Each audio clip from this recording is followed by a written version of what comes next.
Bonjour tout le monde, bonjour à tous et à toutes. On va commencer dans quelques minutes. Est-ce que déjà vous voyez, vous avez une droite, si vous voulez juste me confirmer que vous me voyez bien et que vous m'entendez bien. Donc vous pouvez juste faire un petit OK sur le chat. Avant qu'on commence, ok super, merci. Avant qu'on commence, je voulais juste vous faire une petite introduction rapide au système Livestorm de webinar. Donc, comme vous pouvez le voir sur la droite, vous avez trois parties. Le partie chat, voilà, là, c'est pour dire OK, vous m'entendez bien. Et après, vous avez la partie questions. C'est là où je vous propose de mettre toutes vos questions. Comme ça, on pourra les traiter au fur et à mesure. Vous verrez à côté de chaque question, vous pouvez même voter s'il y a déjà une question que vous vous posez et que vous trouvez aussi pertinente. Vous pouvez voter, comme ça, on pourra mettre les questions qui ont le plus de votes en priorité pour les traiter. Et puis, vous verrez juste à côté aussi, il y a une partie sondage. On vous a mis quelques questions. Il y en a 5. La première, c'est avez-vous le statut de commerçant? Vous verrez. Si vous n'avez pas une première, il suffit juste de cliquer une fois sur date de publication. Comme ça, vous la verrez en toute première. OK. Donc voilà, mettez bien vos questions du coup dans la partie questions. Alors donc moi, je suis Laura Cross, directrice adjointe de V pour Verdict. Je suis aujourd'hui sur le webinaire par le collectif d'avocats qui est ici aujourd'hui pour répondre dans la prochaine heure à vos questions sur l'action collective indemnisation assurance Covid-19 dont les inscriptions ont commencé le 27 avril. Donc, ce qu'on va faire aujourd'hui, là pour l'heure qui suit, je vais vous présenter juste en une minute qui on est V pour Verdict. Puis, je vais laisser la parole aux avocats qui vont se présenter, présenter l'action et puis répondre à vos questions. Et à la fin, je pourrais aussi vous remontrer la page de l'action. OK? Alors, donc tout d'abord, pour vous présenter donc V pour Verdict, qui on est. Donc c'est une start-up lyonnaise qui a développé, qui a lancé en 2018 une plateforme qui permet d'organiser des actions collectives en justice avec des avocats, des citoyens, des associations, des entreprises. Donc depuis 2018 que la plateforme a été lancée, nous avons eu à peu près environ une vingtaine d'actions collectives dans plusieurs domaines du droit, tels que la consommation, la santé, l'environnement, vraiment divers domaines. Et pour cela, donc, on travaille avec des avocats partenaires un peu partout en France qui sont experts dans ces différents aspects du droit. Donc nous, en fait, c'est vraiment donc l'outil. On est vraiment un appui technique et logistique aux actions collectives. Donc la plateforme permet notamment aux avocats de pouvoir rassembler tous vos dossiers, puis après de communiquer de manière confidentielle par le biais de la plateforme. Et puis aussi, on communique sur les actions collectives. On aide également sur ces aspects-là. Ok, donc c'est voilà. Donc aujourd'hui, c'est vraiment dans ce cadre d'aide à la gestion de l'action collective que nous sommes aussi présents. Si vous avez des questions, notamment sur les modalités pratiques. Donc voilà en deux mots V pour Verdict. Bien sûr, si vous avez d'autres questions, n'hésitez pas. Je vais maintenant passer la parole à Maître Amélie Robin qui va vous présenter Beaubourg Avocat. Oui, bonjour à tous. Nous sommes très heureux de pouvoir répondre à vos questions aujourd'hui. Comme Laura vous le disait, donc moi je suis Amélie Robin, je suis cofondatrice de Beaubourg Avocat, avocat au barreau de Paris depuis 10 ans. Donc Beaubourg Avocat est spécialisé en droit des affaires. Et en fait, on a décidé de lancer cette action avec V pour Verdict parce que nous avons été sollicités par un certain nombre de nos clients, commerçants indépendants, qui étaient confrontés donc à la problématique du refus des assureurs quant à l'indemnisation de leur perte d'exploitation. Voilà. Et c'est assez naturellement qu'on s'est tourné vers V pour Verdict parce qu'on travaille effectivement, Elias Boran et moi-même, déjà avec eux dans le cadre d'autres actions collectives. Voilà, donc maintenant je laisse la parole à mon associé qui vous en dira plus sur l'action proprement dite. Oui, bonjour à tous. Donc, Elias Boran, avocat au barreau de Paris, cofondateur donc avec Amélie Robin du cabinet Beaubourg Avocat. Cette action collective, si vous voulez, de manière succincte, la première étape, c'est la déclaration de sinistre. Donc, avec V pour Verdict, on est en train d'essayer de voir pour les personnes qui l'ont jamais faite, cette déclaration de sinistre, de mettre à disposition des personnes qui le souhaitent un modèle type pour que vous puissiez simplement le remplir et puis l'envoyer à votre assureur. Alors, les questions qui reviennent souvent, c'est est-ce qu'un mail suffit? Est-ce que si je l'ai fait par mail ou c'est un appel téléphonique sans trace. Est-ce que ça convient? Non. Dans le cadre de l'action actuelle, il faudrait essayer de limiter au maximum les possibilités de contestation. Et donc, envoyez-le de manière traditionnelle, c'est-à-dire par courrier recommandé, accusé-réception. Donc, la première étape, c'est, vous l'avez bien compris, la déclaration de sinistre.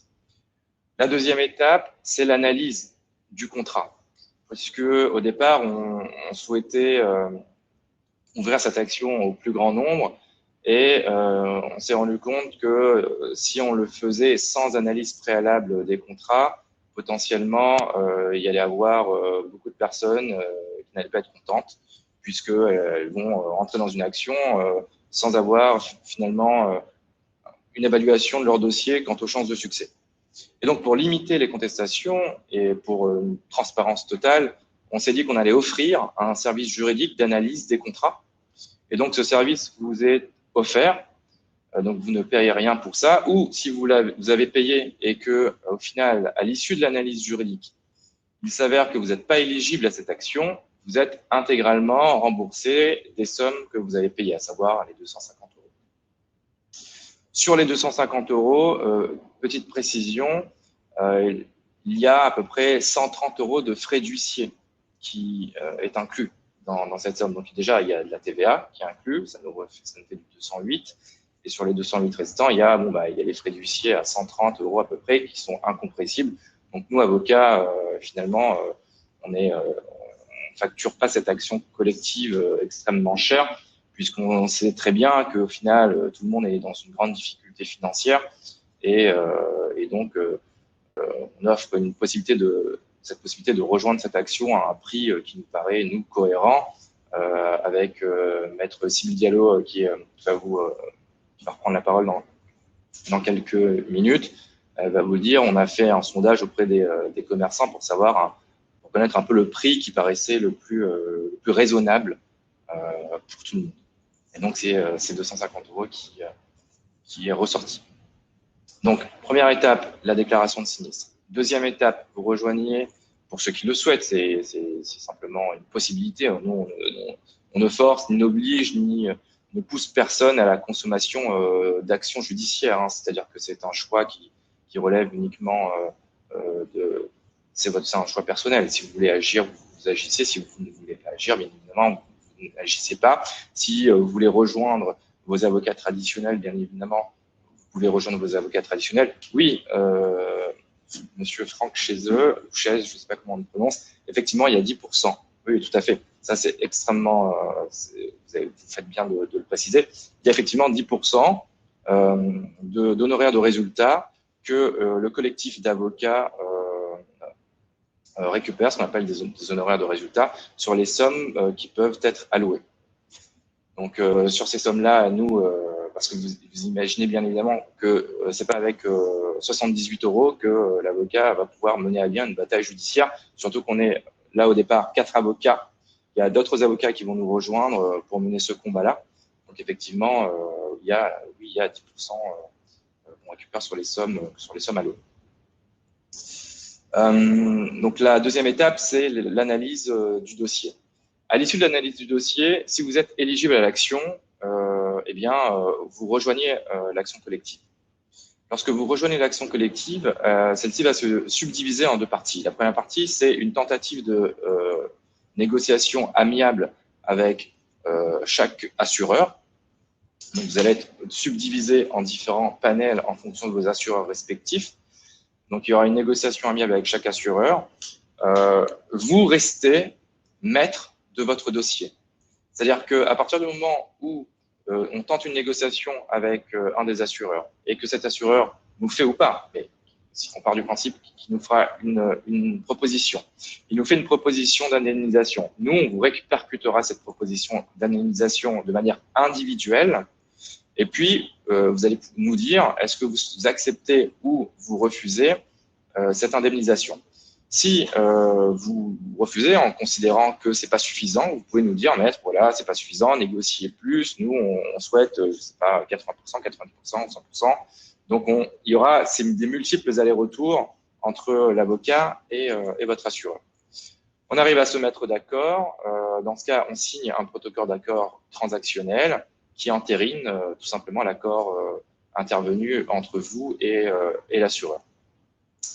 Dans le cas inverse, on n'arrive pas à trouver d'accord, l'assureur ne souhaite pas faire de proposition d'indemnisation, ou alors vous refusez la proposition d'indemnisation qui a été faite, on part en action judiciaire. Donc on saisira le tribunal judiciaire compétent, et puis on part dans un contentieux traditionnel avec une assignation, les frais d'huissier qui sont déjà inclus dans les 250 €, donc ils seront assignés, il y aura la délivrance de l'assignation, il y aura une date d'audience, il va y avoir donc la représentation de votre société par l'avocat à l'audience, la rédaction de conclusions, la partie adverse va rédiger des conclusions adverses, on va répondre à ces conclusions adverses, donc il y aura un jeu de réponse aux différentes écritures des avocats respectifs, avocat de l'assureur et puis avocat qui vous représente, donc en l'occurrence nous, jusqu'au moment où on arrive à l'audience, et puis à l'audience, il y aura la plaidoirie finale, et puis le jugement.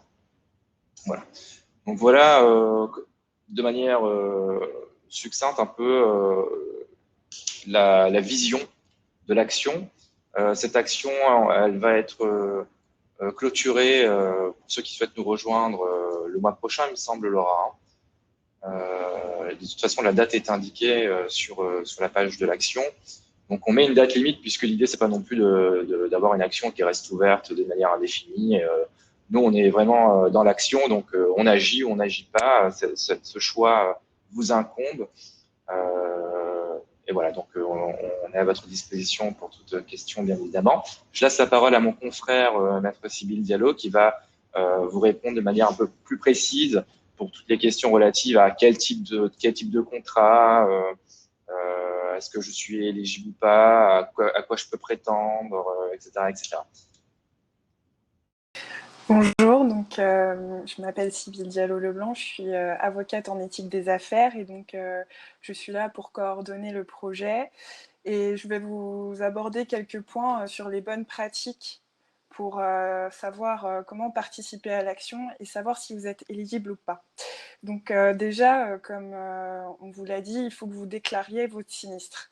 C'est l'étape préalable pour contester tout refus de l'assureur et nous, on sera beaucoup plus à l'aise pour défendre votre dossier si on a une déclaration de sinistre en bonne et due forme.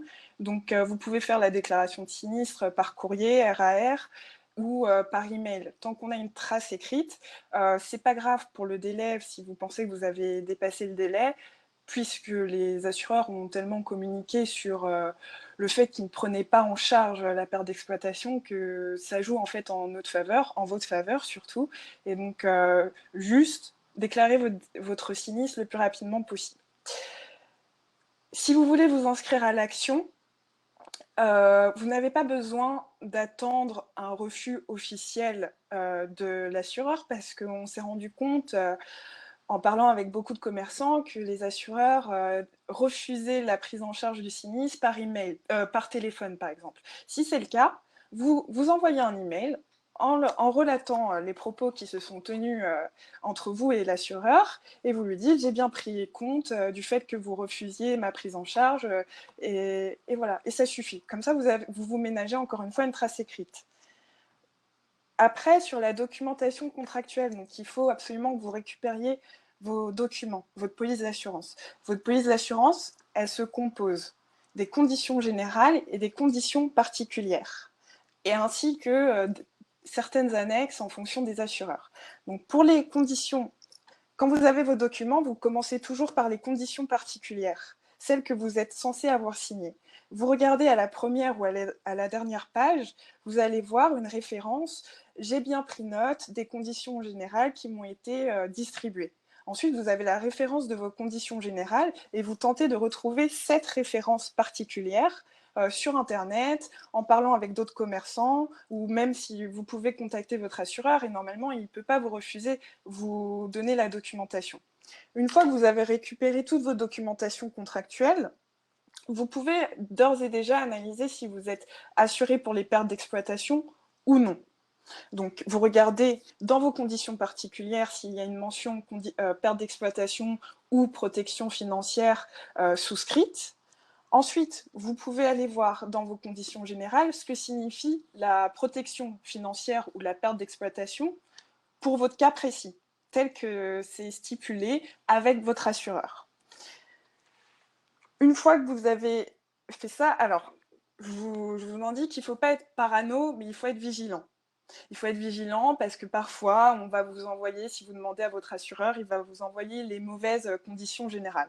Donc, vérifiez toujours dans vos conditions particulières que la référence est la même que celle de vos conditions générales, pour éviter toute surprise. Une fois que vous avez fait ça, vous allez envoyer donc, vos documents par la plateforme V pour Verdict, où vous allez nous retrouver sur le groupe Facebook dédié. Et nous, on va regarder vos documents et on va voir s'ils sont éligibles à l'action. Éligible à l'action, ça ne veut pas dire que vous, de facto, vous avez droit à vos pertes d'exploitation. Éligible à l'action, ça veut dire que nous, on a développé des argumentaires juridiques que nous estimons solides.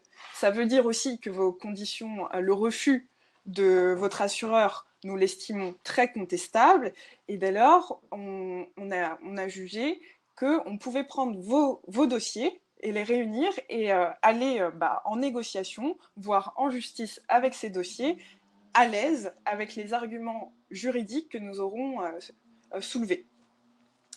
Qu'est-ce que vous pouvez espérer attendre? En fait, c'est explicite sur le site V pour Verdict, mais nous, on a pour objectif, en négociation, on aimerait bien viser au moins 75% de pertes d'exploitation qui vous sont dues. Le but étant pas de mettre en faillite les assurances, le but étant de faire reconnaître qu'ils ont souscrit des engagements contractuels à votre égard et qui doivent les respecter et qui ne peuvent pas vous opposer un refus catégorique sans avoir expliqué les fondements juridiques ou au moins avoir fait un geste envers vous. Après, si on va en justice, là, c'est 100% des pertes d'exploitation parce que vous serez réparé de l'intégralité de votre préjudice. Si le contrat, si le juge statue en notre faveur. Qu'est-ce que je pourrais vous dire d'autre? Il y a beaucoup de personnes, malheureusement, c'est vrai, on ne prend pas tous les contrats, et il y en a qui ne sont pas éligibles. Alors, ne pas être éligible, ça ne veut pas dire que vous ne pouvez, que tout est perdu. Ne pas être éligible, ça veut dire que par rapport aux argumentaires juridiques que nous avons décidé de soulever, votre cas ne correspond pas. Cependant, nous, on n'est pas là pour vous dire si vous avez droit ou pas à vos pertes d'exploitation au vu de votre contrat. Et donc, dans ce cas-là, si on estime que vous n'êtes pas éligible, vous pouvez toujours vous diriger vers un avocat en individuel qui va revoir toutes les obligations précontractuelles d'information, si elles ont été respectées par l'assureur, et va vous dire, après une analyse détaillée de votre situation personnelle, si vous pouvez espérer quelque chose. Ah oui, il faut savoir que c'est important pour nous de se situer rapidement avec nos inscrits et les personnes qui ne sont pas éligibles, puisque le délai pour agir en justice est de 2 ans. C'est pour ça qu'on souhaite que l'action aille vite et permettre au plus grand nombre d'assurés de pouvoir se situer s'il peut rentrer ou pas dans l'action.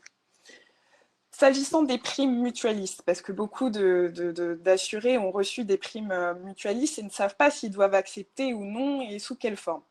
Évidemment, si l'assurance décide de manière spontanée de vous verser des sommes, acceptez-les. Mais acceptez-les sans renoncer à votre possibilité d'agir en justice. Or, si vous signez un papier sans préciser que cela ne vaut pas renonciation implicite ou explicite d'agir en justice, cela peut se retourner contre vous. Donc soyez vigilants, précisez toujours que vous acceptez la somme, mais que vous réservez le droit d'agir en justice, et dans cette hypothèse, cette somme sera déduite de vos pertes d'exploitation, de ce qui vous est dû.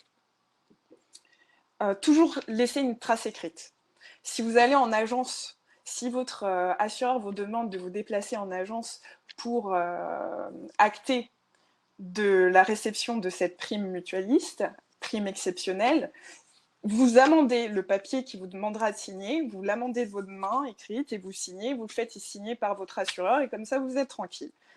S'agissant maintenant des contrats éligibles, c'est vrai que vous avez dû beaucoup entendre les arguments des assureurs qui vous expliquent pourquoi votre perte d'exploitation ne peut pas être prise en charge. Les assureurs, déjà je tiens à le rappeler, les assureurs ne sont pas des avocats, ne sont pas des juristes et ce ne sont pas des juges. In fine, c'est le juge qui décide de l'interprétation qui doit être faite du contrat. Donc, nous, on a nos raisons de dire qu'on prend les dossiers, eux, ils ont leurs raisons de dire qu'ils ne prennent pas les dossiers. Mais c'est pas l'affaire, elle ne se règle pas au refus de votre assureur. Il faut, si vous estimez qu'il y a matière à contester, eh ben, on conteste et jusqu'au bout. Donc, nous, on a estimé qu'il y avait plusieurs contrats éligibles. Il y en a qui présentent beaucoup moins de difficultés que d'autres pour être défendus en justice. Donc, par exemple, le contrat crédit mutuel, notamment la formule Acajou, pour nous, c'est un contrat qu'on estime éligible de facto. Donc, toutes les personnes qui sont titulaires de ce contrat sont évidemment invitées à rejoindre l'action. AXA, on l'estime aussi à peu près pour toutes les polices d'assurance AXA, on les estime éligibles à l'action pour diverses raisons. Vous allez aussi avoir parfois des clauses d'exclusion précisant que s'il y a une épidémie qui a lieu dans le restaurant d'à côté, donc la garantie ne joue pas, nous trouvons cette clause d'exclusion contestable et nous avons de très bonnes raisons de trouver cette clause contestable au sens du droit des assurances, donc ces contrats sont éligibles. Il y en a, ça va être, si vous voyez dans votre contrat, dans vos pertes d'exploitation, qu'elles sont dues en cas de fermeture administrative ou préfectorale, par exemple, c'est un bon indice qu'il y a quelque chose, il y a matière à discuter. Donc, ne vous arrêtez pas aux arguments et aux refus des assureurs. Assurez-vous toujours d'avoir une analyse d'un avocat qui vous donnera sa position sur les arguments juridiques. Vous avez pu entendre aussi de la part des assureurs qu'il existe, c'est un risque systémique et que dès lors, on ne pouvait pas le couvrir. Sans rentrer dans les détails juridiques, sachez qu'il existe des polices d'assurance dans lesquelles l'exclusion de la pandémie est claire et formelle. Dès lors, c'est qu'elles se sont prémunies, ces polices d'assurance, et que le risque systémique ne peut pas, à notre sens, tenir cet argument. Vous aussi, faites attention. Il y a des assureurs qui vont vous dire « Ah ben non, le risque pandémique est exclu, allez voir à telle page, telle clause. » On a pu analyser certains de ces contrats. Faites toujours attention. Si vous avez une garantie RH dans laquelle une clause d'exclusion est exclue, mais vous appartenez à la garantie protection financière, qui est différente.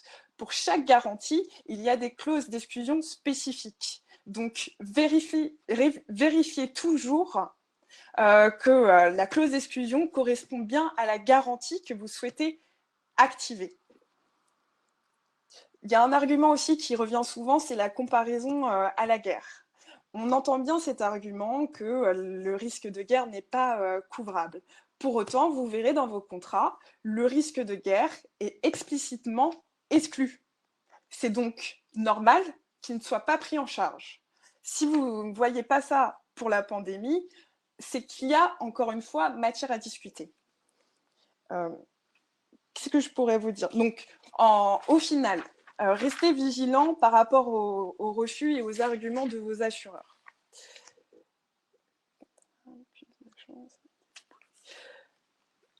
Comment on estime l'éligibilité aussi? Je vais préciser un peu. Quand je vous ai dit, si vous n'êtes pas éligible, tout n'est pas perdu. C'est simplement que par rapport à nos arguments juridiques qu'on décide de soulever, qu'on va décider de soulever en négociation et le cas échéant en justice, on a fait une balance. Est-ce qu'il y a plus de chances que vos arguments soient entendus ou ils soient déboutés. Et c'est pour ça qu'on a décidé que certains contrats étaient éligibles ou non. Par rapport aux contrats éligibles, nous avons aussi le Generali sur la clause, l'arrêté de péril, même si on entend bien que le sens premier d'un arrêté de péril, c'est lorsqu'un immeuble est pratiquement risque de s'effondrer. Or, nous, on se base sur une analyse juridique et contractuelle. On analyse chaque terme du contrat. Les termes du contrat sont définis dans le contrat ou ils ne sont pas définis dans le contrat. Il faut savoir que le régime du droit des assurances est très protecteur pour les assurés parce que une police d'assurance est de facto déséquilibrée à l'égard des assurés puisque c'est un contrat d'adhésion dans lequel vous n'avez pas extrêmement de marge de manœuvre pour négocier. Donc, vous êtes protégé à cet égard et c'est en ce sens que nous, on va porter tous les dossiers qu'on accepte. Je ne vais pas donner une liste exhaustive des contrats qui sont éligibles. Vous pouvez nous contacter. Nous, on n'aura aucun problème à préanalyser vos contrats et vous donner une réponse assez rapide. On a aussi Groupama qui est éligible. On a certains contrats... on a des contrats aussi BPCE, hôtel-restauration, car tout le monde n'a pas été indemnisé. Donc, ceux-là aussi sont vivement invités à rejoindre l'action. Et enfin, s'agissant de l'inscription de la préinscription, évidemment que si vous vous inscrivez et que vous n'avez pas de contrat éligible, nous vous remboursons sans délai. Il peut y avoir parfois des loupés, et donc on vous rembourse. On ne va pas aller avec votre contrat en négociation si on ne l'estime pas éligible. Ceux qui sont en préinscription et qui attendent un refus formel de leur assureur, vous pouvez vous inscrire, valider votre inscription. Il faut aussi que vous en parliez autour de vous. Tout le monde n'a pas Internet. Il y a beaucoup de commerçants qui n'utilisent pas Internet, qui n'utilisent pas Facebook, et c'est important pour eux qu'ils soient au courant de l'action. Et donc là, à cet égard, j'invite votre solidarité entre commerçants et il faut que vous mobilisez un maximum de personnes pour que nous, on puisse, in fine, analyser leur contrat et leur donner une préanalyse de si ils sont éligibles ou pas pour participer à l'action. Donc pour moi, c'est tout ce que je voulais dire aujourd'hui. Merci. Donc oui, aussi pour compléter tout à l'heure, parce que la question, je pense, était soulevée. Donc oui, la date limite des inscriptions, donc c'est jusqu'au 15 juin sur la plateforme. Je regardais là par rapport aux questions, donc de toute façon, Maître Bourane a déjà répondu à quelques-unes sur le chat. Peut-être revenir sur celles qui ont été le plus demandées, parce qu'il y en a peut-être qui n'ont pas vu les réponses écrites. Donc celle qui était le plus votée et demandée, c'était est-ce que suite au refus de mon assureur, est-ce qu'on peut indiquer à son assureur qu'il y a cette action collective, histoire de pouvoir mettre un peu de pression par rapport à son dossier. Je ne sais pas si l'un de vous veut aussi revenir sur ce point. Il y avait aussi la question si la protection juridique peut-elle être prise en charge. Et après, sur la date limite pour envoyer la lettre accusée de réception. Voilà, c'était les trois questions qui sont le plus remontées. Je vais répondre à la question sur le refus de la...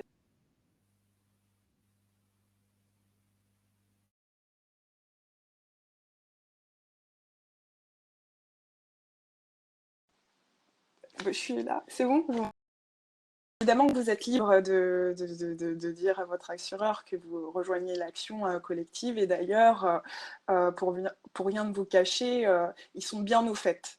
Ils sont bien au fait de l'existence de cette action et nous, la seule chose, c'est qu'on ne vous donne pas les arguments juridiques pour le moment, mais pour le bien de nos inscrits. Pour éviter qu'il y ait une anticipation de défense de la part des assureurs, mais vous êtes tout à fait libre de leur mettre la pression avec l'argument de l'action collective. Ah oui, ok, merci. Et peut-être, oui, pour les autres points, Ilias, tu veux peut-être réexpliquer aussi aux autres personnes par rapport aux réponses que tu as mises pour les questions qui étaient au-dessus. pour les premières questions, ah oui, alors les questions qui reviennent souvent, c'est j'ai déclaré mon sinistre, alors jusqu'à quelle date ai-je pour déclarer mon sinistre? On est encore dans le sinistre. La période du coronavirus, on est encore dedans, on est encore confiné, donc le sinistre continue de courir. Et donc, en général, il faut regarder dans le contrat les délais imposés par votre assureur pour les dates de déclaration de sinistre. Ça peut aller en général jusqu'à 10 jours. Nous, on vous conseille fortement de déclarer votre sinistre tous à partir de... Ceux qui l'ont déjà fait, c'est très bien, par RAR. Les autres, faites-le lundi, puisque la fin du confinement, c'est lundi. Et donc, lundi 11 mai, finalement, le sinistre cesse, puisque beaucoup de commerces vont pouvoir réouvrir. Et donc, vous allez avoir cette période de 10 jours, en général, pour déclarer votre sinistre dès la fin du sinistre. Donc, à partir du lundi 11 mai jusqu'au 22 mai. Donc, déclarez votre sinistre la semaine prochaine pour tous ceux qui ne l'ont pas encore fait. Ok, merci. Voilà. Après, on avait une question aussi qui est pas mal votée sur la BPCE Assurance de la Banque Populaire est-elle éligible? Ça, il y a 5 personnes qui ont posé cette question. Sur cette police d'assurance, c'est vrai qu'on est encore en train de réfléchir à l'argumentaire juridique, car il y a quelques difficultés qu'on essaye de dépasser. Donc pour le moment, on a estimé que c'était éligible. Après, ça peut évoluer favorablement ou défavorablement. Donc pour celle-ci, je vous invite à chaque fois à venir vers nous, à analyser aussi. On fait beaucoup d'analyses en fonction du cœur de métier, puisqu'il y a des assurés qui sont fermés donc administrativement. Il y en a qui ne sont pas fermés administrativement, mais qui sont impactés puisque les déplacements sont limités. Et ça peut arriver que l'autorisation, l'attestation, pour ce type d'activité, si un client veut venir vous voir, il ne peut pas car ça ne rentre pas dans la case.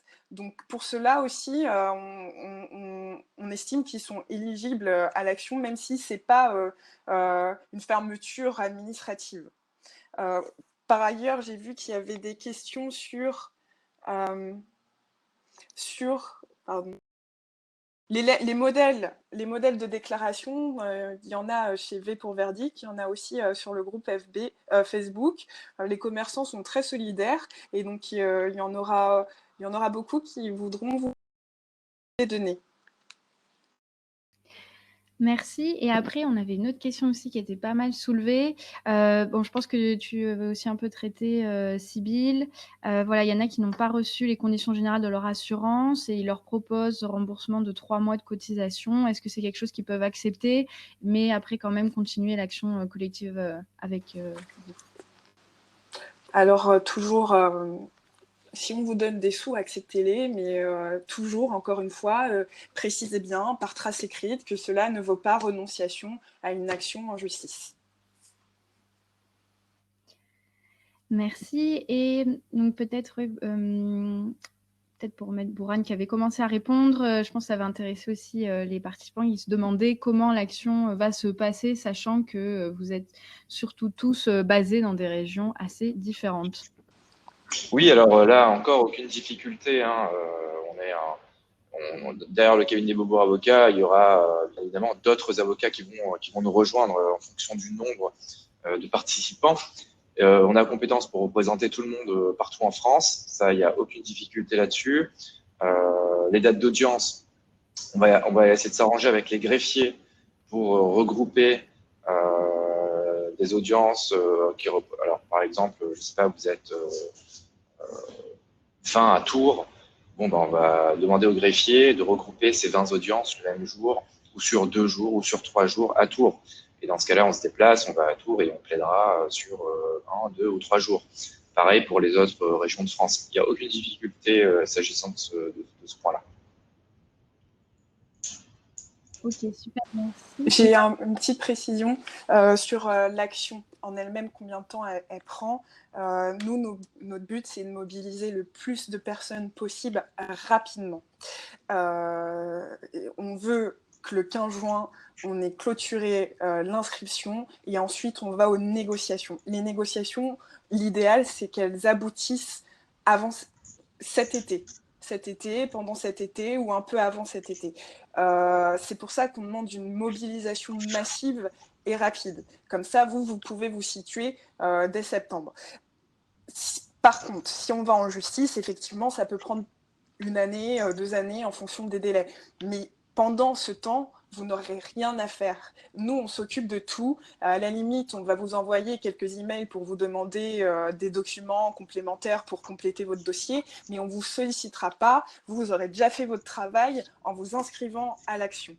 Comme il l'a dit Elias, on a compétence pour vous représenter sur toute la France, et s'il y a une audience, vous n'êtes pas nécessairement obligé d'être présent à l'audience. Ce choix vous appartient.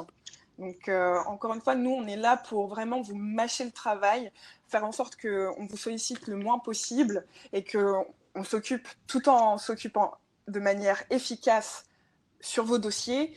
Et voilà, et vous vous concentrez sur votre business et on essaye que tout le monde arrive à obtenir gain de cause. Il y a une personne qui demande, donc qui est passée par un courtier en assurance pour son contrat, par exemple Generali, et qui demande pour la déclaration, est-ce qu'il faut la faire auprès de Generali ou passer par le courtier? Dans les conditions particulières ou conditions générales, alors général, vous verrez que vous avez à la partie sinistre, déclaration de sinistre, on vous explique déjà un peu la méthode pour déclarer votre sinistre. Et ensuite, normalement, la règle, mais à vérifier encore une fois avec vos conditions générales, c'est la personne avec qui vous avez souscrit l'assurance qui figure dans vos conditions particulières. Il y a une petite tête en haut à gauche généralement avec les coordonnées de la personne, de votre interlocuteur, et donc c'est à lui normalement que vous devez déclarer le sinistre. Après, si vous avez des espaces personnels qui vous permettent de déclarer le sinistre, vous le faites. Si vous avez un email avec un interlocuteur principal, vous le faites. Donc généralement, oui, ça va être des courtiers en assurance qui gèrent, qui sont l'intermédiaire entre vous et l'assureur. Ok, super. Et il y a aussi des personnes qui demandent si les assurances, elles, est-ce qu'elles sont tenues d'ouvrir le sinistre? J'imagine qu'ils ont une obligation par rapport au dossier de sinistre. Oui, normalement, elles sont tenues d'ouvrir le sinistre, au moins que vous ayez un numéro de sinistre. Nous, c'est pas une difficulté insurmontable. Nous, on y va quand même. On a la trace que vous avez déclaré votre sinistre et qu'eux, ils ont dépassé le délai pour ouvrir le sinistre. Ok, super, merci. Je regarde aussi s'il y a des questions qui sont remontées qui n'ont pas été encore répondues. Il y a quelqu'un qui demande, par exemple, pour Generali, l'épidémie n'est pas exclue des conditions générales. Cependant, dans les conditions particulières, il est écrit seulement perte d'exploitation pour fermeture administrative consécutive à une intoxication alimentaire. Sur quel fondement, dans ce cas-là, allez-vous les attaquer? Donc, ça revient un peu sur ce que tu avais expliqué aussi avant. On évite... on préfère ne pas donner nos arguments juridiques dès à présent, mais on fera des petites réunions où on vous sollicitera le moment venu pour vous expliquer notre manière de voir le dossier, la défense de votre dossier.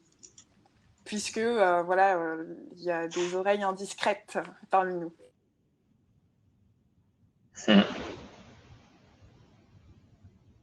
Je regarde aussi s'il y a des questions, notamment aussi, Elias, s'il y a des questions que tu voyais remonter. Donc, j'ai peut-être une précision par rapport à un commentaire. C'est une action collective, mais individuelle.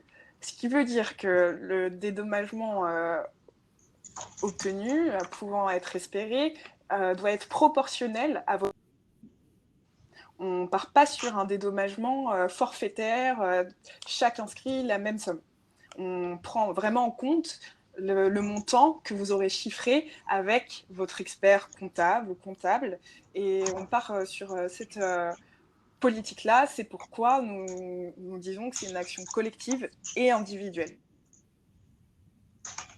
Ok, super, merci. Il y a des personnes qui demandent aussi où est-ce qu'ils peuvent trouver les conditions générales qui ne sont pas toujours accessibles, ou si vous, est-ce que vous avez accès ou comment les trouver On commence à avoir une base de données assez importante générale, donc probable qu'on les ait, sauf des assurances assez particulières. Je sais qu'il y a une commerçante qui n'arrive pas à mettre la main sur les conditions générales Novelia, mais nous, on ne va pas laisser, si vous voulez, si vous arrivez malgré tout pas à obtenir vos conditions générales, nous, on a toujours la possibilité de contacter certains courtiers avec qui on travaille et qui ont une base de données assez importante dans laquelle on pourra retrouver vos conditions générales. Ok, merci. Et puis, il y en a qui demandent donc si certaines personnes par action obtiennent de leur assurance un accord ou une proposition, est-ce que vous pensez que cela engage l'assureur sur les autres personnes qui ont un contrat identique aussi de commerçant? Alors, malheureusement, on va être honnête avec vous, il y a déjà des accords confidentiels qui sont passés avec les assureurs. Et pour autant, vous n'êtes toujours pas indemnisé. Donc, ça n'engage pas. Après, nous, les participants, ceux qui sont inscrits dans l'action, nous, c'est le traitement. Si on a avec tel assureur un accord, c'est pour toutes les personnes qui sont dans l'action. Sauf s'il y a un cas particulier, cette personne, on l'a pris dans l'action et que son contrat n'était pas du tout éligible. Autrement, le but, c'est que chaque assureur dédommage tous les membres inscrits qui sont assurés chez lui. Ok, merci. Je regarde les autres questions. Il y en a tellement qui défilent qu'elles remontent en permanence. Donc voilà, après, il y a justement pas mal de demandes aussi qui sont plus spécifiques et particulières. Voilà, comme on disait, ça aussi sur le site de V-Pour-Verdict, vous pouvez bien sûr poser les questions que nous transférons aux avocats. Alors, je regarde aussi. Il y a quelqu'un qui demande quand est-ce que vous allez demander la perte réelle de chiffre d'affaires. Donc, peut-être que ça sera intéressant de réexpliquer, notamment au niveau des documents. Je pense que vous l'avez précisé aussi au début, mais voilà, repréciser ce qui sera demandé quand peut-être.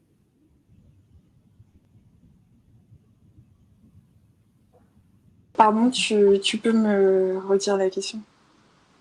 Oui, quelqu'un demandait quand est-ce que le bilan, par exemple, sur la perte d'affaires sera demandé. Et je vais peut-être repréciser aussi avec ça, en termes de modalités, les documents que vous allez demander aux personnes, ceux qui sont demandés maintenant et ceux qui sont demandés aussi après. Alors, c'est sur la plateforme V-Pour-Verdict, vous avez la liste des documents qu'on demande au moins à la préinscription et ensuite à l'inscription. Mais c'est votre police d'assurance, donc qui est composée de vos conditions générales particulières et annexes. Il y aura aussi, en fonction de vos conditions générales, on vous demande de justifier votre perte d'exploitation. Mais là, nous, on vous invite vivement à vous vous diriger vers votre expert comptable, parce que cette perte d'exploitation doit être chiffrée à dire d'expert. C'est une condition. Et ensuite, généralement, les comptables utilisent les bilans comptables des 3 dernières années, en font une moyenne, mais encore une fois, c'est vraiment spécifique à chaque assurance. Donc nous, on se tournera vers vous et on vous sollicitera, on vous demandera par email ce qu'il faut soumettre pour finaliser votre dossier. Ça sera aussi les informations classiques, donc votre CADLIS, votre carte et voilà, a priori. Super, merci. De toute façon, je pourrais vous remontrer aussi la page avant que l'on clôture avant 16h, où vous pourrez voir tous les documents qui sont listés. Il y a quelqu'un qui demande aussi combien de temps vous avez besoin pour traiter l'éligibilité d'un contrat. En général, combien de temps ça vous prend avant? En moyenne, si l'ouverture de l'email, il nous faut maintenant, vu qu'on est rompu et on a analysé énormément de contrats, il nous faut 10-15 minutes et on sait si vous rentrez ou pas dans les cas, sauf si ce sont de nouveaux contrats. Et après, le délai de traitement entre le moment où vous envoyez votre email pour pré-analyse et notre réponse, Ça dépend, ça peut être 1 heure, ça peut être 3 heures. Mais si c'est plus d'une journée, il faut absolument nous ressolliciter car c'est que votre email est passé à la trappe. Donc, n'hésitez pas à revenir vers nous et nous demander où en sont les analyses. Et aussi, justement, par rapport plus s'il y a des personnes qui ont des dossiers urgents avant le 15 juin, est-ce qu'ils peuvent vous le préciser lorsqu'ils s'inscrivent, notamment sur la plateforme V pour Verdict? Ils ont des dossiers urgents à traiter. Oui, ils peuvent nous préciser, sachant que notre but aussi à nous, c'est le plus rapidement possible. Donc, je pense que le 15 juin, on sera déjà préparé à l'étape négociation. On ne sait pas, le 15 juin, on attend, après il se passe un mois et ensuite on réfléchit à comment négocier. Non, nous, l'action sera le plus rapide possible pour vous dégager de la trésorerie aussi le plus rapidement possible. Et peut-être revenir aussi, il y a eu beaucoup de questions là sur le sinistre par email, déclaré par email. Est-ce que c'est suffisant? Le refus, voilà. Sybille, tu l'avais abordé ce point, peut-être le repréciser vu que la question est revenue quelques fois. Pour déclarer son sinistre, je pense que l'idéal pour vous, c'est de ne pas préciser exactement le fondement juridique sur lequel vous estimez que vous avez droit aux pertes d'exploitation. Juste vous expliquer que vous avez été contraint de fermer et que vous demandez le versement d'indemnité au titre de votre perte d'exploitation que vous avez souscrite.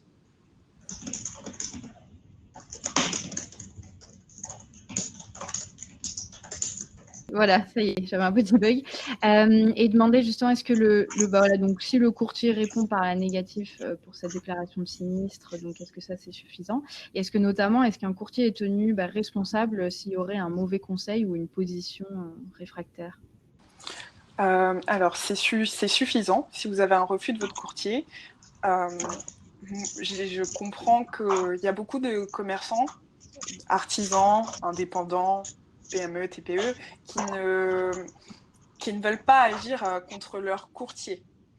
Donc, on n'est pas sur ce fondement-là. Nous, notre but, c'est de faire reconnaître l'interprétation légale du contrat. On ne va pas problématique de forme d'information précontractuelle.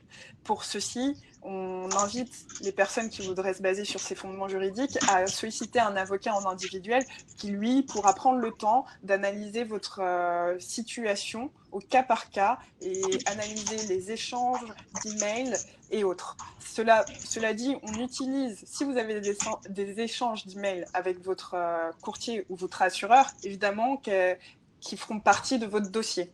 Mais ce n'est pas le fondement principal sur lequel on se base pour cette action. Ok, merci. Et puis il y a quelqu'un qui demande aussi comment faire quand c'est impossible d'obtenir une copie de l'intégralité de son contrat d'assurance. Est-ce qu'il y a quelque part où on peut le demander ou comment ça peut se passer dans ce... Alors, ça dépend si c'est les conditions générales. Dans ce cas-là, nous, on fait en sorte de vous les procurer d'une manière ou d'une autre. Si c'est les conditions particulières, effectivement, ça me semble plus problématique. Et c'est vrai qu'au jour d'aujourd'hui, il y a des assureurs qui refusent de divulguer les conditions particulières signées à son assuré. Et dans ce cas-là, il y a des procédures spécifiques en justice ou par huissier de justice pour demander la communication des documents. Si vous êtes dans ce cas, déjà, venez contactez-nous et nous réfléchirons à un moyen de vous aider du mieux possible. Ok, super, merci. Je regarde s'il y a d'autres des questions le plus qui reviennent.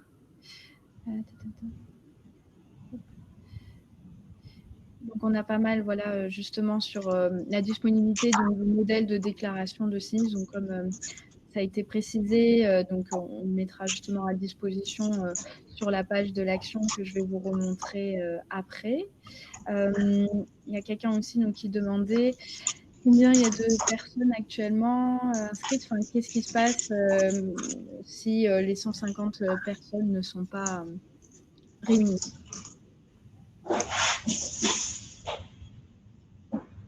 Alors, si on n'atteint pas, alors on est très confiant d'atteindre 150 personnes, mais si on n'atteint pas les 150 personnes, on lance pas l'action, sauf si les personnes qui sont inscrites souhaitent absolument lancer l'action. D'ailleurs, aujourd'hui, à partir d'aujourd'hui, j'ai eu beaucoup de sollicitations de personnes qu'on a estimées non éligibles, mais qui veulent coûte que coûte se battre. Et effectivement, je comprends, la survie de leur commerce en dépend. Et donc, même pour ces personnes, je les invite à rester quand même proches du groupe parce que notre position n'est pas encore définitivement arrêtée. Et nous, notre but, c'est quand même d'aider le plus de personnes possible. Donc, si on estime qu'on peut le faire, on ira quand même de manière intelligente après concertation du collectif d'avocats.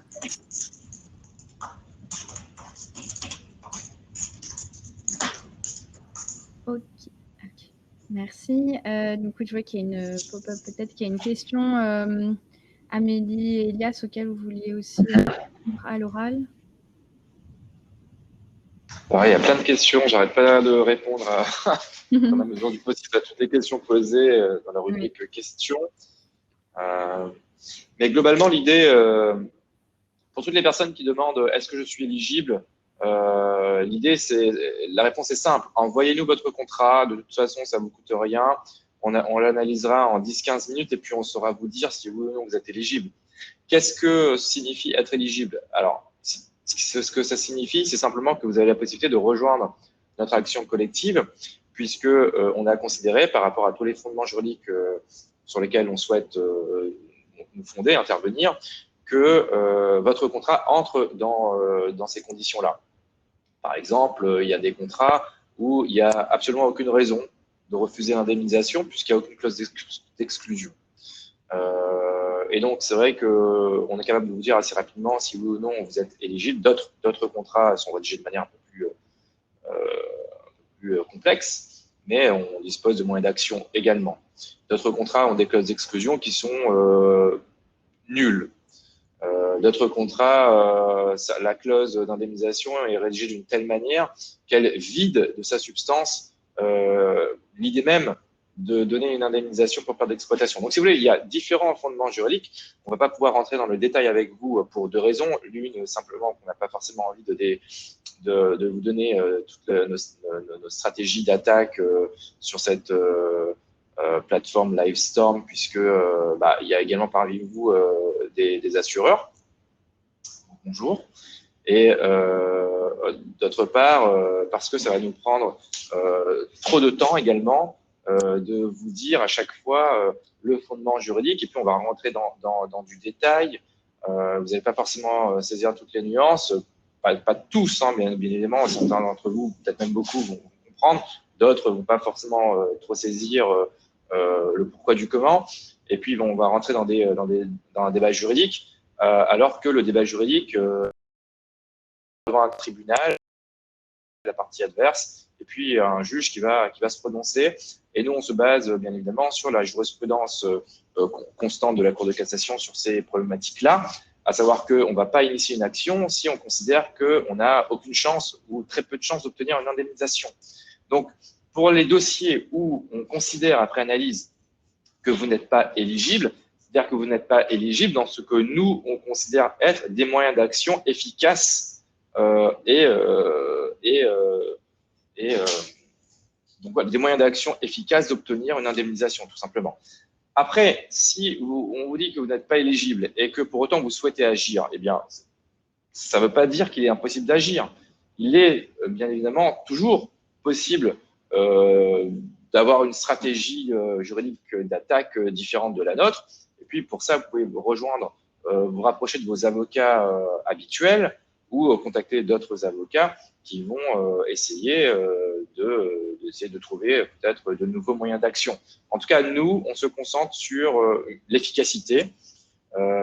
Et pour cela, on a mis en place ce process-là qui nous permet de vous dire oui ou non. Et si on vous dit oui, c'est qu'on a considéré qu'il y avait de très fortes chances de succès d'obtenir une indemnisation par la voie amiable ou par la voie judiciaire. Exemple concret, c'est ce que je vous ai dit en première partie, s'il n'y a aucune raison de dire non à une indemnisation. Votre contrat est rédigé de telle manière à ce que votre assureur vous indemnise et il n'a pas mis en place de clause d'excludsion. Il ne vous a pas dit je ne vous indemnise pas si telle et telle raison. Non, il vous a dit vous êtes fermé de manière administrative ou vous ne pouvez pas accéder à votre entreprise, eh bien on vous indemnise. Point.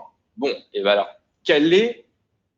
donnez-moi un argument juridique qui permettrait de refuser l'indemnisation dans ce contexte-là. Je vous rappelle qu'on ne fait pas de la politique ici. On fait du droit, on est en matière de droit des contrats, et donc vous êtes lié, vous, assuré, avec votre assureur, par des dispositions contractuelles. On n'agit pas, nous, sur le terrain politique ou avec l'exécutif, à avoir des discussions sur oui ou non, est-ce que les assureurs, ça va les mettre en difficulté d'indemniser, est-ce qu'ils vont pas être en banqueroute ou vont faire faillite ou pas, s'ils indemnisent tout le monde. On ne fait pas de la politique, on fait du droit. Et le droit, qu'est-ce que ça signifie? Ça signifie que vous êtes lié au regard du droit des contrats par des dispositions contractuelles. Ces dispositions contractuelles sont où? Eh bien, dans votre contrat. Pour que nous, on puisse se prononcer, envoyez-nous votre contrat. Et après analyse du contrat, on va pouvoir vous dire si oui ou non, vous avez de grandes chances d'obtenir une indemnisation. C'est très simple. C'est très, très simple. Il n'y a pas à discuter sur des raisons politiques ou pas de donner une indemnisation. On est lié par des dispositions contractuelles. Demain, je signe avec vous pour que lorsque je suis dans une certaine situation, vous m'indemnisez. Si vous n'avez pas prévu des conditions d'exclusion, c'est votre problème. Vous, en tant que… C'est l'objectif, le job, pour être clair, le job de l'assureur, c'est de prévoir les risques.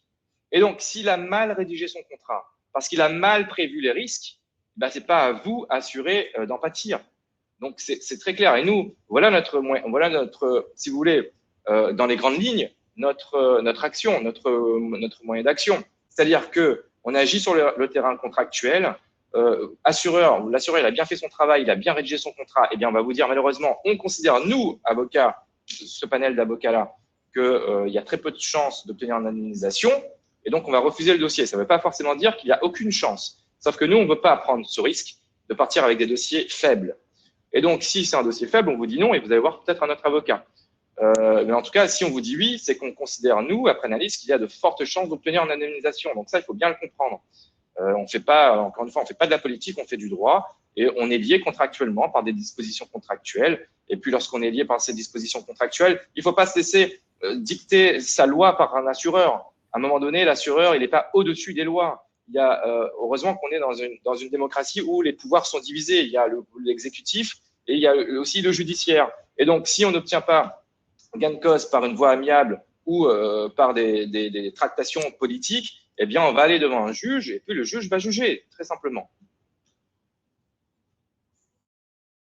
Je pense que là, je peux justement, avant que l'on conclue cette session, je vais partager mon écran pour vous remontrer la page Action VPORDIC parce qu'il y en a pas mal qui est demandé. Donc, est-ce que tel type d'enseigne est concerné? Est-ce que mon contrat est concerné? Comme ça, vous voyez où est-ce que vous pouvez poser la question et nous, après, on transfère bien sûr aux avocats.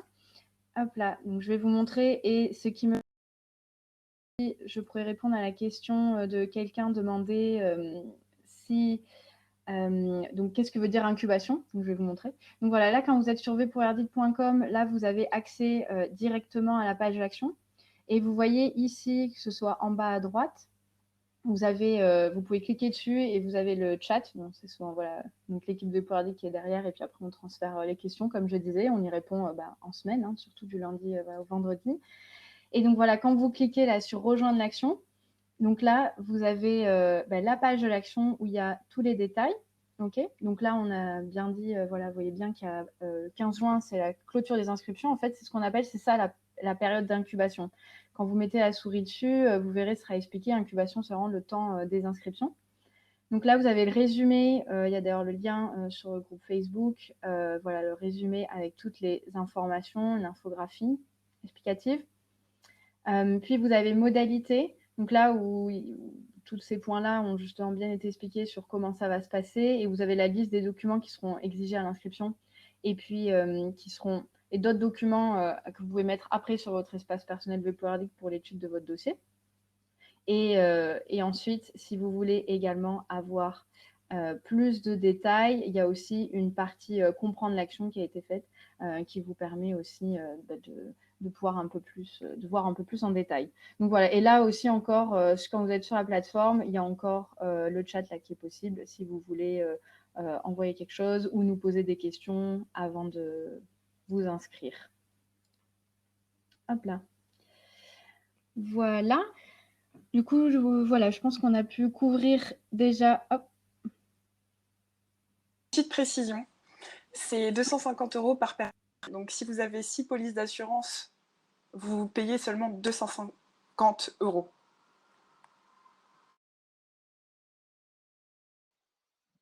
Oui, et juste une dernière chose également, en relisant un peu les questions, en fait, il n'y a pas de corps de métier qui est privilégié. Ce sont effectivement les professionnels libéraux peuvent être également éligibles à l'action. En fait, l'action, elle concerne effectivement tous les contrats qui ont été souscrits pour des indépendants, qui soient en société ou pas en société. Et peu importe le statut, ce qui compte, c'est qu'effectivement, il y ait une clause concernant une part d'exploitation. Super, merci. Et du coup, avant qu'on clôture, Elias aussi qui a Oui, juste une dernière chose pour toutes les personnes à qui on propose déjà une indemnisation ou des remboursements de 2 mois, 3 mois, 1 mois de prime, etc. Sybille l'a déjà dit, mais je le répète, vous pouvez accepter, mais vous ne signez rien. Et puis, même, vous leur envoyez un mail leur disant que ce n'est pas parce que vous acceptez que cela permet ou cela vous engage à renoncer à une action amiable ou judiciaire pour obtenir votre perte d'exploitation. D'accord? Donc, acceptez, parce que ça peut vous dépanner. Enfin, tout le monde en a besoin en ce moment. C'est absolument normal. Donc, acceptez, mais ne signez rien. Et dans la foulée, vous faites partir un document un mail, en disant c'est pas parce que j'ai accepté que pour autant je refuse d'intenter une action pour obtenir ma perte d'exploitation, pour obtenir simplement ce qui vous est dû en fait. À un moment donné, faut arrêter. Vous payez pour qu'on indemnise une perte d'exploitation. Je veux dire, vous payez spécifiquement pour ça. Et donc, c'est pas parce qu'aujourd'hui, eux, ils ont mal prévu leurs risques que vous ne devez pas percevoir ce que vous devez percevoir par rapport à ce que vous avez payé en plus. Enfin, je veux dire, ce dossier, moi, je le trouve dingue par rapport aux pressions politiques qui sont en train d'être mises, qu'on voit, dingue par rapport aux négociations. On vous propose 10 000 € alors qu'il y a des gens ou 5 000 € de gestes amiables, alors qu'il y a des gens, ils ont des parts d'exploitation de 500 000, d'1 million ou plus. Enfin, je veux dire, c'est n'importe quoi. Alors, si on vous propose ces sommes-là, j'aime bien les assureurs, il y en a, ils ont sorti le mot par devoir moral. Oui, super, par devoir moral. C'est le minimum par devoir moral. Donc, acceptez, si vous en avez besoin, donc acceptez ces sommes-là, bien évidemment. Mais comme je vous disais, faites partir un mail en disant que c'est pas parce que vous avez accepté ces sommes-là que vous disposez pas du moyen d'agir pour récupérer votre argent, tout simplement, les sommes qui vous sont dues, par la voie amiable ou judiciaire. Et ne signez absolument rien. Si on vous propose de signer un document en échange d'une perception forfaitaire pour tous les assurés du groupe, communiquez-nous ce document. On va l'analyser, on va vous dire assez rapidement si vous devez signer ou pas. Pour toutes les autres questions sur est-ce que je suis éligible ou pas, encore une fois, vous nous envoyez le contrat, on va l'analyser, on va vous répondre hyper rapidement. Et puis, malheureusement, on va essayer de mettre en place aussi un modèle de déclaration de sinistre sur la plateforme V pour Verdict dès lundi. Donc, vous allez pouvoir télécharger le document pré-rempli, ce qui sera pré-rempli. Vous entrez simplement votre numéro de contrat, etc., votre assureur, et vous l'envoyez par RAR dès lundi ou mardi. Et pour toutes les autres, s'agissant, oui, du calcul de la perte d'exploitation. Alors là, en général, il suffit de se rapprocher de son expert comptable, son comptable, ou alors on vous mettra aussi sur la plateforme V pour Verdict la formule de calcul pour ceux qui n'ont pas l'expert comptable. Mais dans tous les cas, l'avocat vérifiera ce montant-là avant négociation avec l'assureur. Et pour toutes les autres questions, malheureusement, on a essayé dans la mesure du possible de répondre aux plus de questions possibles, mais toutes les secondes, il y en a qui tombent, donc c'est compliqué. Mais si vous voulez, l'idée à retenir, c'est simple. C'est 1, vous avez souscrit une assurance perte d'exploitation. 2, envoyez-nous votre contrat à l'analyse. 3, faites votre déclaration de sinistre, envoyez-le par RAR. Si vous l'avez fait par mail, vous le renvoyez par RAR parce que ce serait dommage qu'on arrive devant une juridiction et qu'un argument de l'assureur, de l'avocat de l'assureur, ce serait oui, mais la partie adverse, donc vous, n'a pas envoyé sa déclaration de sinistre en bonne et due forme, telle que stipulée dans le contrat. Alors nous, on considère que cette déclaration de sinistre ne nous est jamais parvenue, et parce qu'elle n'était pas dans les formes, et donc, puisqu'elle ne nous est pas parvenue dans les délais, monsieur est inéligible pour obtenir une indemnisation. Alors, on ne va pas rentrer dans des choses comme ça. Refaites partir un courrier recommandé, et on évite des risques de discussion inutile juridique sur des fondements inutiles comme cela. Ok ? Et pour toutes les autres questions, eh bien, on va essayer d'y répondre lorsqu'on fermera le live. Mais globalement, l'idée, c'est vous nous envoyez ça, on analyse, on vous dit si oui ou non vous pouvez rejoindre l'action. Si c'est oui, eh bien, on y va, on va attaquer. Et si c'est non, eh bien, vous vous rapprochez d'autres avocats, tout simplement. Voilà. Et juste un dernier point sur ça, pour ceux qui ont déjà envoyé, qui sont déjà inscrits à l'action, qui ont déjà envoyé tous leurs contrats, est-ce que le traitement, il commencera après le 15 juin, la fermeture des inscriptions, c'est ça ? On va essayer d'anticiper un peu quand même les inscrits. On va commencer à regarder leurs contrats. Là, on va dire les 2 semaines, c'est vraiment de la mobilisation, c'est vraiment faire connaître l'action aux commerçants qui sont éligibles à l'action. C'est important de parler entre vous de cette action, de montrer que c'est pas une arnaque, de montrer qu'il y a des vrais avocats derrière qui vont vraiment se battre pour vous. Et ensuite, nous, ceux qui sont inscrits, on va valider, on va regarder, on va voir, ils ont bien soumis les bons documents, ok. Et ça, on va le faire avant la clôture de l'inscription pour qu'ensuite, une fois qu'on entame les négociations, ça soit le plus rapide possible. Oui, et puis oui, il y a une question de monsieur Franck Chaise. Alors, je ne sais pas comment prononcer votre nom, monsieur, désolé. Chaise ou Chaise ou Cheuse. Est-ce qu'on va venir dans les DOM? Alors oui, bien évidemment. Moi, je viens de l'île de la Réunion, par exemple. On a un cabinet à Paris, mais je viens de l'île de la Réunion. Donc oui, on va venir dans les DOM. Dans les DOM, on est en train de mettre en place des partenariats avec des cabinets locaux pour la représentation de tous les assurés en cas de contentieux devant les juridictions de Saint-Denis de la Réunion, ou de Saint-Pierre, ou de Pointe-à-Pitre, etc., etc. Donc, les partenariats sont bien évidemment en cours. On représentera tout le monde de manière individuelle devant chaque juridiction. Vous allez être représenté par un avocat à chaque fois. Vous n'allez pas être, il n'y aura pas une assignation avec 50 noms ou 100 noms ou 150 noms ou 2000 noms dessus. On va vous représenter individuellement. Voilà. Et on viendra partout. Et on ira partout. Mais super, merci beaucoup pour votre temps, votre participation, à tous ceux qui sont inscrits et puis à vos réponses par le collectif d'avocats. Voilà, je propose du coup qu'on clôture cette session. Je ne sais pas si bien sûr vous avez des dernières remarques ou commentaires, Sybille, Amélie, Elias, n'hésitez pas. Sinon, comme on vous l'a indiqué, que je vous ai montré sur la page de l'action, donc il y aura le modèle qu'on a indiqué, comme je vous ai montré tout à l'heure. Il y a le chat en ligne. Si après vous avez d'autres questions, n'hésitez pas, on les transfère à vos avocats. Eh bien, merci beaucoup. Voilà. Et puis, à très bientôt. Merci beaucoup. Voilà. À bientôt. Merci. Au revoir. Au revoir. Au revoir. Merci, au revoir.